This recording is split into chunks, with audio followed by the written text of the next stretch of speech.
Packing for the weekend is easy, but making a carry-on bag last for a 2 to 3 week vacation can feel impossible. You wondering how you can stretch a carry-on bag to last that long? We've been there too, but it is possible. Today we'll talk about some smart packing tips, unique challenges that both of us face, and some tips for how to not overstuff your bag. After all, it's no fun lugging around a giant suitcase all over your vacation. And by the end, you'll see that you don't need a giant suitcase, just a strategy.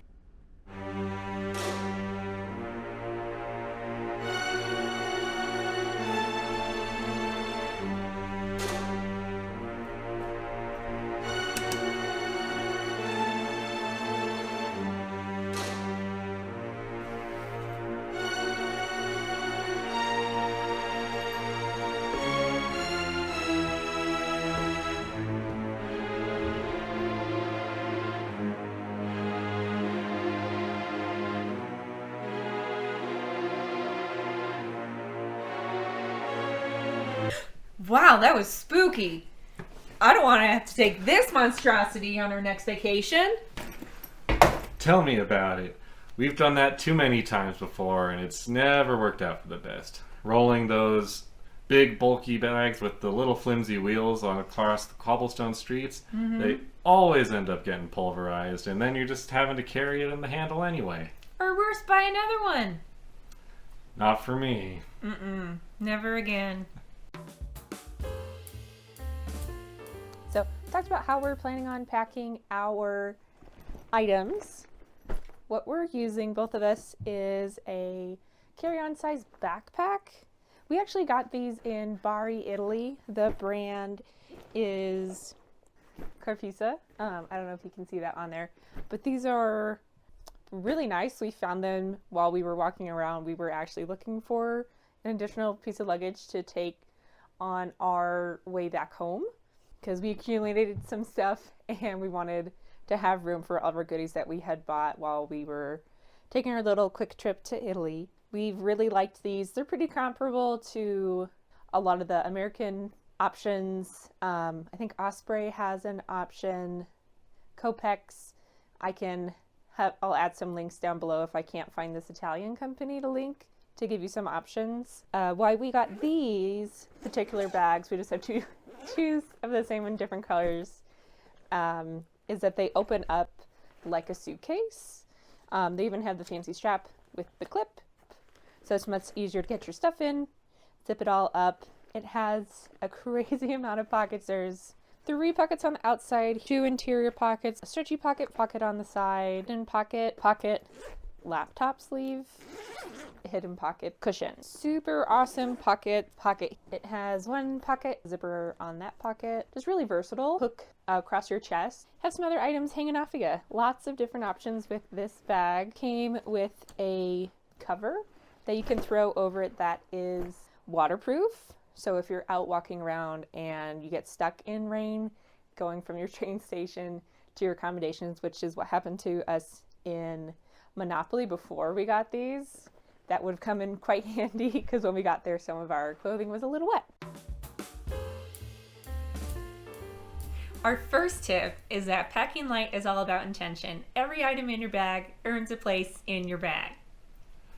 As you pick out what's going in your bag, think about it.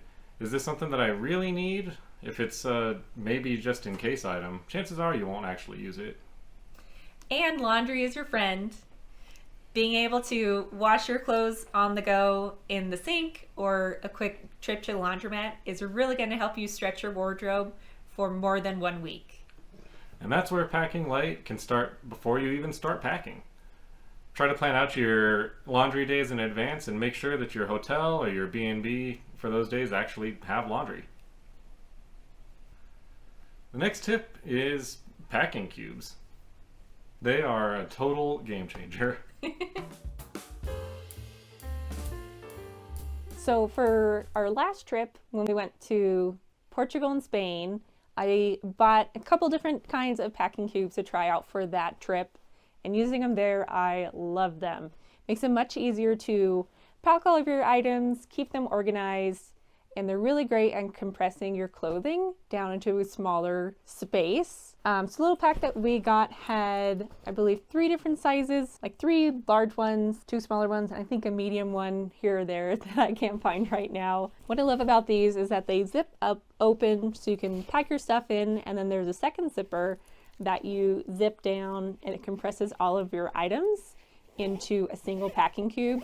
So you can use one of these for your underwear, one of them for swimsuits or tank tops, another one for tops, another one for bottoms. It makes it a lot easier to pack all your items. It's also much easier to unpack and repack if you're going between multiple destinations, which we were on our last trip. So these were definitely a lifesaver. They come in those kind. They also come in the less compressible kind. Those ones aren't my favorite, but they are good for packing and keeping organized some of the items in your suitcase that aren't best for packing cube. Another thing that I would recommend is getting little baggies to help pack your electronics or other items that just wouldn't fit in a packing cube anyway. So that way you can still stay organized and take stuff in and out of your bag on all of your stops. Now let's talk about shoes. Shoes. Try to keep it to 2, maybe 3 pairs max, and make sure you're wearing the bulkiest pair on the plane. To save space and avoid some headache at security, try combining your toiletries. When you're required to stuff all your liquids into one quart plastic bag, sharing things like shampoo and conditioner can really go a long way to free up some space. Also, try using some non-liquid versions of various products. A solid stick deodorant, some detergent sheets instead of a liquid, or a powdered toothpaste can go anywhere in your bag and can free up extra space in your clear plastic bag. And don't forget that you can always run to the store and get some of those just-in-case items if you end up actually needing them. Also, a lot of hotels will be able to provide some essentials if you just ask.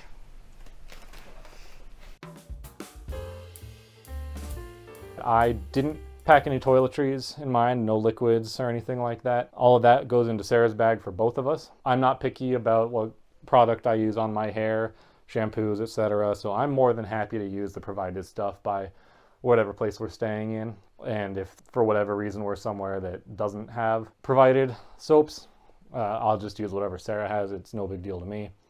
Same with toothpaste. We don't need 2 separate toothpastes. They're going on separate brushes, obviously, but we don't need to bring 2 toothpastes. Anything that I need just goes in Sarah's bag, and if we can't find a place for it, I just don't need it that bad. I don't need it. And the age-old question of, do you fold your clothes or do you roll your clothes? I think that comes down to personal taste. I personally love to fold my clothes. Makes it a lot easier for me to sort through everything and pick out the stuff that I want. I also like to fold the clothes so that way they're the same size as the packing cube. Makes it easier to get into the packing cube and squish them down flat. What do you prefer, Greg? That's a good question. I think I fold them, but I don't know until I actually pack. For me, I do also like to fold. For the most part, it just helps squish things down a little bit better. Cool. Yeah. Now let's talk about our individual challenges. For me, shoes are a nightmare. I wear a size 12 sneaker, so they can take up like half the bag. And hiking boots are even worse. You can just forget about those. So my plan is to always just wear 1 pair of versatile sneakers or tennis shoes, and then maybe bring a slimmer pair of sandals that you can stuff into a bag a little easier. If your planned activities really require something special like a hiking boot or a dress shoe, you can bring that instead of the sandals. Just make sure that you're wearing your bulkiest pair of shoes when you're on the airplane. And Cookie likes to wear her noisy shoes when she comes down to see us while we're filming. Yeah, it was supposed to be your bedtime. My challenge, variety. I like to have outfits to switch between the day and the night. Going out and seeing, sightseeing, getting a little hot and sweaty. It's nice to change into a fresh, clean set of clothes for the evening. And also, we're going to be shooting on our vacation, taking a lot of videos, so trying to think of, well, what's going to look best on camera, so when we get home I don't feel terrible about that footage. That's definitely a different way of thinking.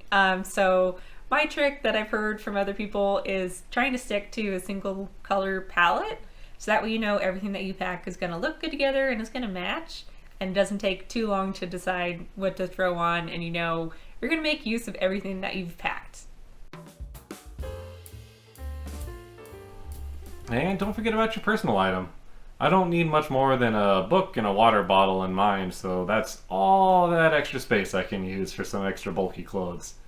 So for us, one of our bags that my husband and I both love, these Jan Sport bags with the leather bottoms. So these are our go-to personal items. They are pretty flexible. You can fit quite a bit inside them. So make sure that you know what those size limitations are and pack accordingly. These ones are where we're going to be packing a lot of our electronics. That way they're on us all the time and it's a little more safer, hopefully, for those electronics. Sarah and I are both lucky enough that we don't have any daily medications we need to take.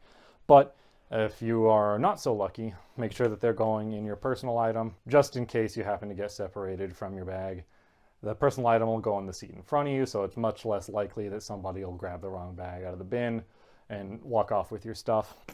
If you've got it right in front of you, within arm's reach the whole time, perfect. It's not getting lost. And honestly, this is about as much as I need. And as you can see, I've got a little bit of extra space. I could cram some extra things in. We've got a plan for the book to go up in this pouch somewhere. That does give you a little bit of room to play with if you want to try to cram in that extra shoe, or if you have an on-the-fence item. You can maybe find room to get a little irresponsible and slide in an extra cheeky little pair of shoes or shirt or something. So plenty of space in there. Book can fit in there. Any electronics, etc. in there as well. And we're good to go. Sarah usually carries the snacks in her bag, so that frees up some space in my personal item. The inverse of I'll be carrying the camera equipment in mine. So it's a sharing operation. If you are someone that loves to wear makeup, that doesn't mean you have to leave it all at home. Just try to find those options that are going to do double duty or triple duty. A nice crayon or lip color that'll do great for blush, depending on the shade, maybe even some eyeshadow or a tinted SPF. When you're walking around outside, you probably want to have some SPF on, and that way you're not having to do both of those steps and taking them all that extra room. Try to narrow it down and maybe you'll find some new favorites along the way.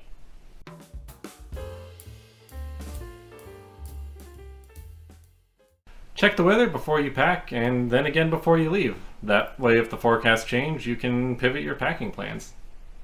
As a recovering overpacker, I really like to pack my bag at least a week in advance. That way I know everything that I want to bring is actually going to fit in my bag, and allows me to be a little bit more ruthless and cutting out stuff that I know I'm not going to use. That also gives me time to pivot if the weather does change, since I like to plan outfits out in advance to make sure everything I'm bringing is going to match together. Gives me a little extra time to work through that.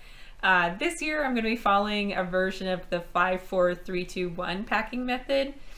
5 tops, 4 bottoms, 2 pairs of shoes, 2 dresses, and 1 accessory item. Fabulous. I was going to pack 3 pairs of shoes, but I decided I don't think I have quite enough room in my bag, so I'm probably going to be sticking with 2 pairs of shoes and following Greg's advice. But if you want more information about that packing method, please check out the link to our blog below. And while you're down there, please like and subscribe to this video to follow along our travels and our move. And if you have any tips for us on packing, let us all know.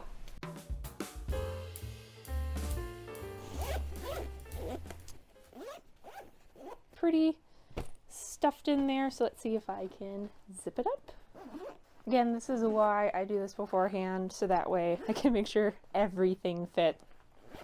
And if not, then I will pivot and redirect. So there we go, all in there, nice and tight. Zip that one up.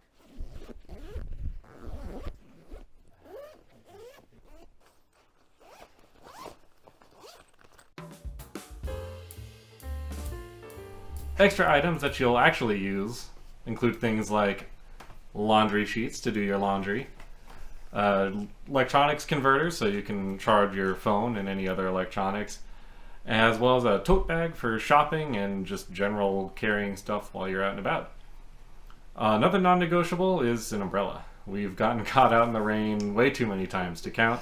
We're not used to the rain here in Colorado, so when we travel, we always are surprised by it. So, if you can make sure to find some room to stuff one into your bag before you go, you'll definitely be happier for it. I also like to put my toiletries in my personal bag and a spare change of clothes. It's much easier to get your toiletries out of that for security, and then it's a lot easier to freshen up at your destination once you land. And just like shoes, wear all your bulkier items on the plane. If you're bringing a jacket or a thick sweater, make sure you're wearing that on travel day.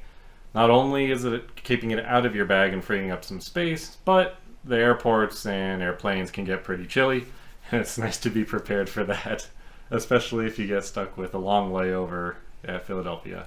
Yeah. And if you're going to multiple destinations or not quite sure about how hot or cold it's going to be, make sure to bring layers. It's much easier to pack a bunch of light layers than it is a few bulky sweaters. And also, make sure you've made use of the space that you've saved for your souvenirs, because we all know that you're going to find some goodies to take home.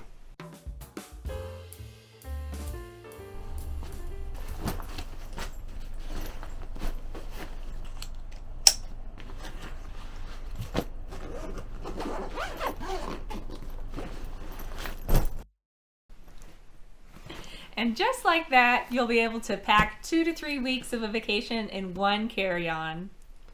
It's all about being intentional with your wardrobe and choosing versatile clothing, shoes, and staying organized.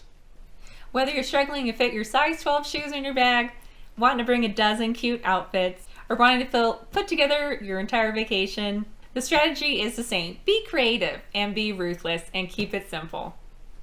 If you've got your own packing tips, leave them in the comments below. We'd love to hear them. And don't forget to hit that like button and subscribe for more packing trips and expat life content.